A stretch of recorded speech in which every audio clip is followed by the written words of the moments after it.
So this is the GleeRide A9 and it's a 48 volt 15 amp or 20 amp hour battery, 500 watt nominal motor, 14-inch wheels, mini folding electric bike that can peak at about 700 watts. I can tell you right now, everybody that's seen me zipping around on this thing want one for themselves.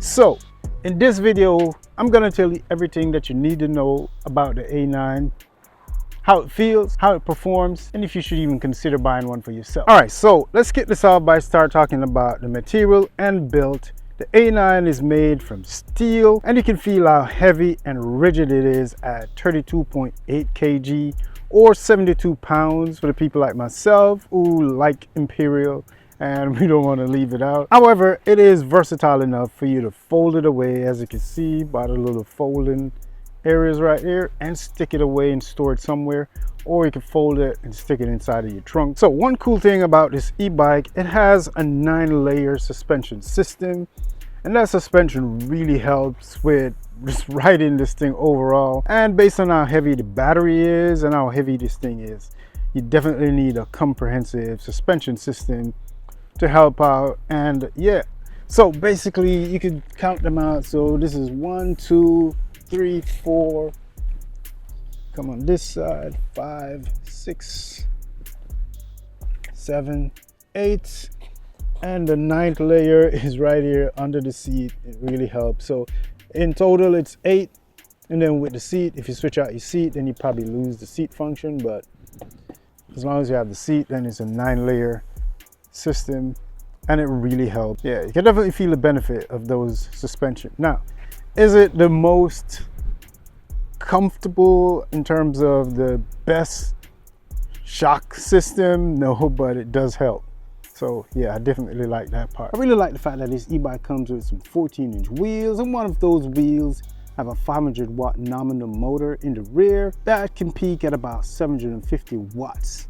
However, side note, I really doubt that you could ever get the full potential out of this 500 watt motor, because this e-bike is capped at 32 kilometers per hour or 20 miles per hour, but we'll talk more on that later. Now, it comes with some mechanical brake with some 160 millimeter disc that provides some decent stopping power, but it also has some additional safety features. So let's go through some of that really quick. Now, on the front right here, you have a pretty decent bright light. I would say it's about 800 lumens max. And when you come up here, you have some turn signals. We can take that off later, but you have some turn signals right here. I'm gonna show you how to operate later.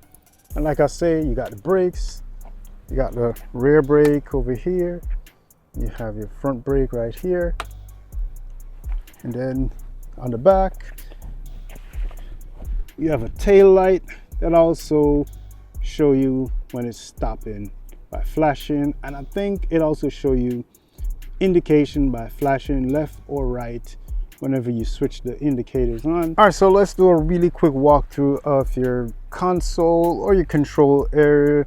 Going from the left to the right, you have pretty decent hand grip right here. It's okay, it gets the job done. And then right here you got the on and off switch for your headlight. And then you have your turn signals, left to right, works pretty good. You have a little horn right here. And then you also have your speed modes. I don't know if you can see it. So you have 1, 2 in the middle, and 3. That's when you get the full max power.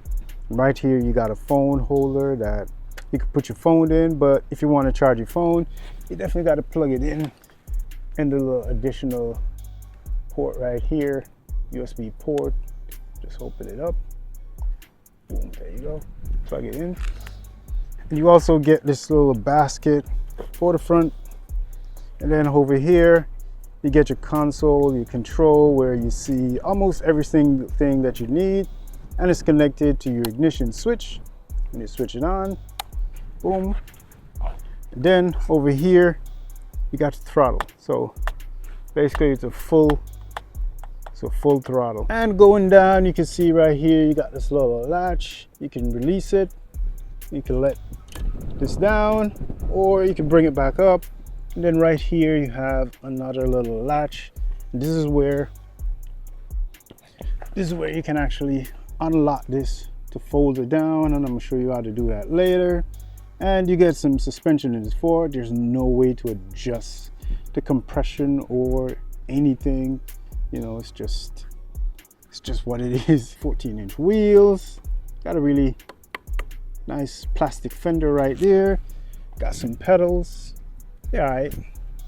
Then you got this little hand grip, I guess, if you want to lift it up when you're trying to put it in the back of your car or storage. You got your battery right here, that is removable. I'm going to show you that later also. Got your brake system in the back, your fender for the back wheel. You got these, you get these in the box that you could put on there if you want somebody to ride on the back. I highly doubt you can make an adult ride on the back of this thing, so it probably would have to be a kid, even though this thing is like 330 pounds max load. But yeah, this is too cramped for an adult, you know. But yeah, the seat is nice and cushiony. It's really comfortable, really comfortable seat with some suspension. And there you have the little latch right here. You can unlock that, drop the seat down all the way. Now you have this chain guard keeping the chain on here, you know.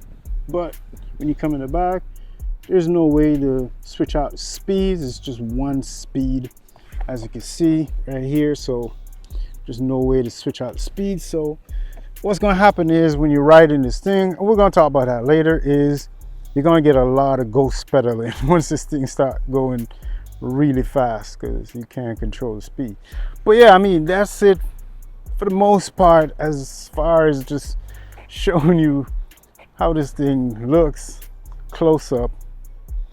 What I'm going to do right now is I'm going to show you how to fold it down, and then we're going to go for some ride, and I'm going to show you how this thing ride, and then I'm going to tell you exactly what you need to hear.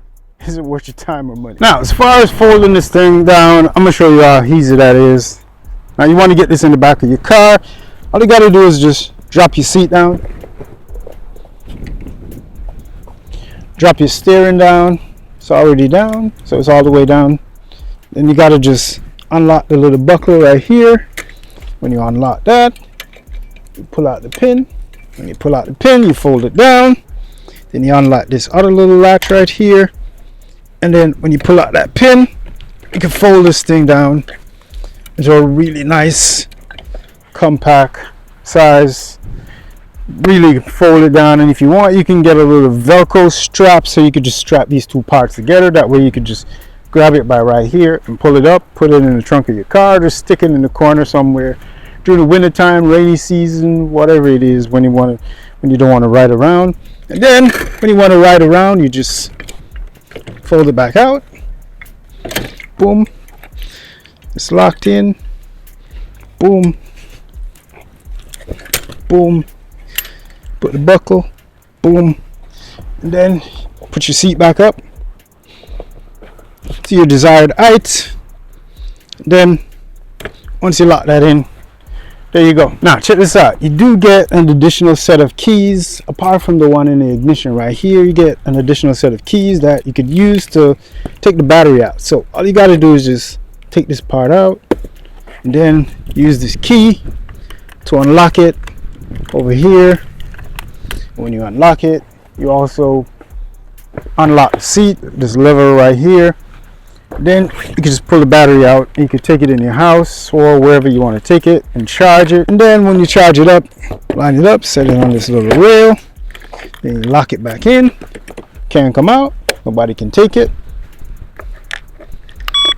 Plug it back in, it always give you that little beep. Then you seat back down and you're back in business.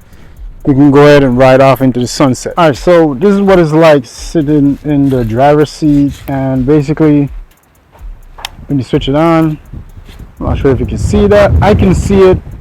It is visible. It's not the best display, but I can definitely see it. So basically, I'm gonna put it in mode 1, and I'm not sure if you can see that. I got the light switch on, but you can switch them off. You turn the indicator on and off. I'm gonna show you what that look like in the nighttime. But in mode 1, this is what we get. We get about 9, 10 miles per hour, 11 miles per hour in mode 1, and you can switch it on the fly. Now we're in mode 2. You can feel like kick, just kick in. Now we're at 15, 16, and tops out about 16, 17 miles per hour. And then in mode 3, you feel another kick, it kicks in. Now we're over 18, 19, 20, 21 miles per hour. Now this do have a cadence sensor, and all you have to do is just give it a nice little pedal. You give it a nice little pedal. Feel that cadence sensor kick in. And as soon as it kick in, you just start ghost pedaling, so you don't have to give it much, you just take a little time. And immediately you're all the way up to 18 miles per hour. But as soon as you take a foot off of that pedal, you stop pedaling, you can feel when it just give out on you and say, hey, you know, I need a little input. So you got to just go ahead and put that input in. You can feel it.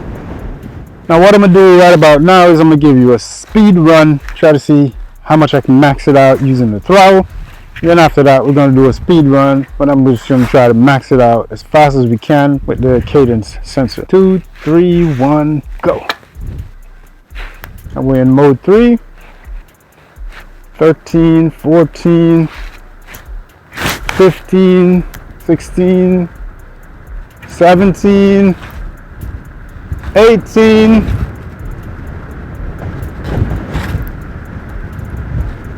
we're at 19 miles per hour, 20,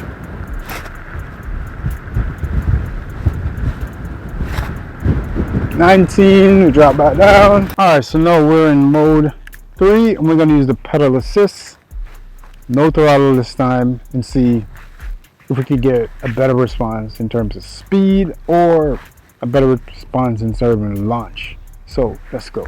So no throttle, let's go. Boom. And there it goes. Kicks in. Start ghost pedaling already. We're already at 18 miles per hour. 19, 20.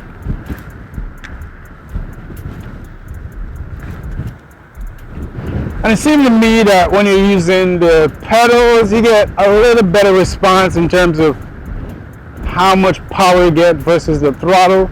So when you use the throttle, it takes its time to gradually build up, but with the pedal, it actually jumps up really fast, almost 0 to 18, 19 miles per hour. So pedal assist is where you get the most power, but I don't know, man. With a bike like this, I don't think I'm gonna use pedal assist that much. Now, I'm not sure if you see that they have some really new colors in this, some really brighter colors, and the launch price is about $8.99, but it's discounted now for about $6.99-ish. But I think you can get it for way less. I'm gonna leave some link down in the description where you can get this for way less than that. Probably even $3.99 for even this one that I'm riding right here. Let's say this thing can give you a max range of up to 50 miles on a charge, and 25 miles if you use the throttle, which would probably be my most preferred way of riding this thing. Oh yeah, I almost forgot, I didn't show you guys, this thing actually has an alarm. So let me show you real quick. Where did I put that? Where did I put the key? The alarm is right here in my pocket. Yeah, so you have an alarm for this thing. So if you don't have the keys, you can go ahead and lock this thing up. When you lock this thing up, if somebody tries to take it, it's gonna go off. And if you don't have the alarm right here to stop it, then nobody can get you things. Or if you don't have the key and you have this, then you can switch it on. So if you look at the lights right here, boom, now it's on, and you don't have to put the keys in. You can ride it without the keys. So there you go. You can ride it without the keys in the ignition if you have the alarm. So I think I think that's a good.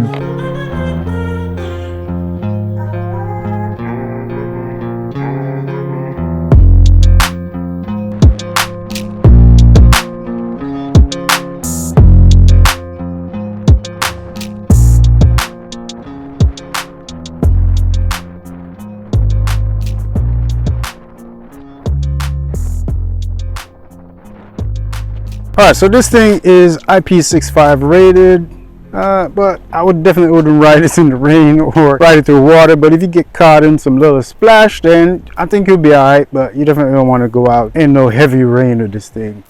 I think, that's just my personal opinion, and it's recommended for anyone between 4'9" and 5'9".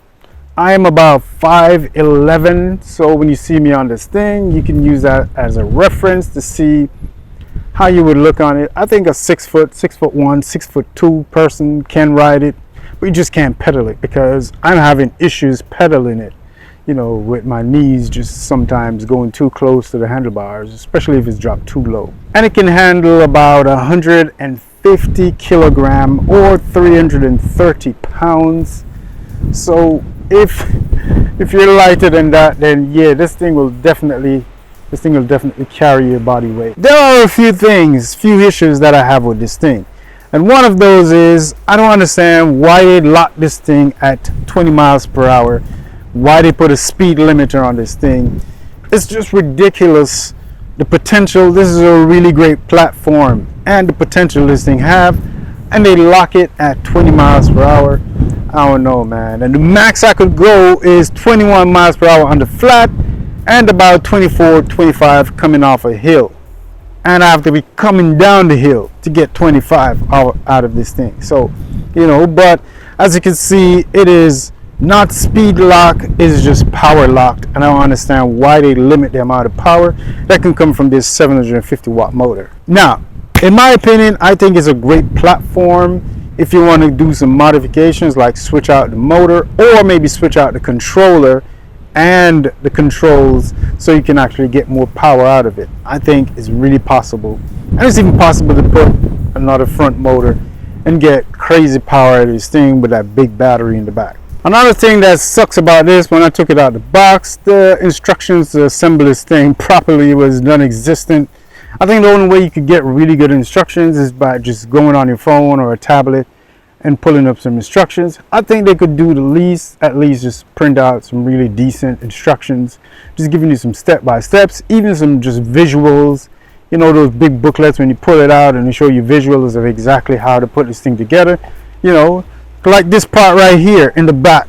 This part was a nutcase for me to put together. They do have some instruction videos on how to put this thing together on the Glee Ride YouTube page, where you can actually find information to put together. But if you didn't have access to the internet, how are you going to know how to put it together? Because when you put in this thing on, you got to take this part off, and in order to take that off, you have to pull this little bolt under the bottom right here, and once you pull that bolt, then you just slide this off, and when you slide it off, then you can just screw this down, and then you slide it back on, and then you screw that bolt back inside at the bottom, and it locks in. Who would have known that? I probably would have break this thing just trying to pull that off if I didn't, just look, if you use some common sense. However, there are some pros to this thing, and one of those pros for this e-bike is the price. But another pro for this one is that 9-layer shock absorbing system. It really helps when you're riding on this thing, especially on bumpy roads, on trails. This thing is not made for trails, but if you do go off on the trail, that shock absorbent in the seat and the rest of it will definitely help you. Another key selling point is these indicator lights. I still haven't taken off the plastic yet, but I'll do that later. But these indicator lights, as a matter of fact, let me show you what they look like. There you go. Yeah, it is visible enough. I don't know if it's visible enough for someone in their car with their glass tinted to see you coming, but that's what it looks like from the front. Yeah, so the key selling point are these lights. Now, the compact size and the foldable design make this thing ideal for zipping around through town or in the neighborhood, going at 20, 21 miles per hour. Like I say, I really wish you could unlock it. I don't see anywhere on it where you could unlock it, you know, with some peace settings or anything. But I do wish you could do that. But you can still zip around at 20 miles per hour in the neighborhood on this thing. And it's really compact. And I don't know, you could always just put a little passenger on board. Or if you want, you could switch that out for a basket to carry some cargo. It's up to you how you want it. I think it's a great platform for the price. Now, if you're looking at this one and you're wondering if you should buy it and who should buy it, I think it's for almost for anyone.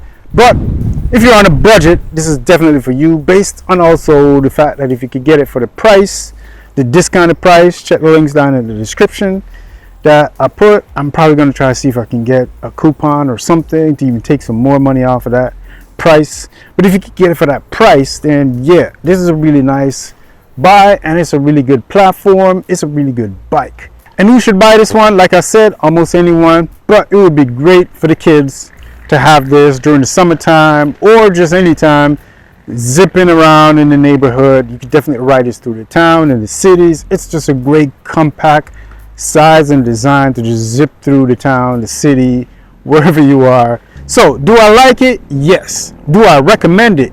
Yeah, I definitely recommend it, with a few caveats based on some of the stuff that I tell you, like the power limit that it has and some of the other little trade-offs, you know, the cost cutting in different areas that I tell you about. If you can consider those and those are not deal breakers for you, then yes, definitely go ahead and get this one.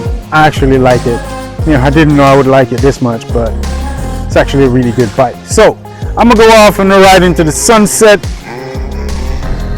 If you want one for yourself, check the links down in the description. Hit the like button on your way out, and yeah, pick up yourself.